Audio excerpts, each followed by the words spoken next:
ক্রিক নিউজের পক্ষ থেকে সবাইকে হার্দিক নমস্কার।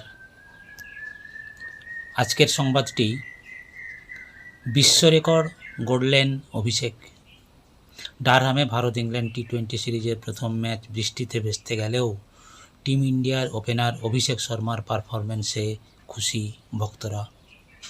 এদিন 24 বলে 59 রানের ঝোড়ো ইনিংস খেলেন তিনি, মারেন 4টি ছক্কা, আর এই ইনিংসেই গড়ে ফেললেন একটি বিশ্ব রেকর্ড।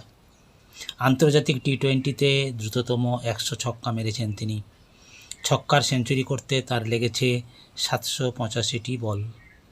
দেশের হয়ে তার ছক্কার সংখ্যা এখন 102।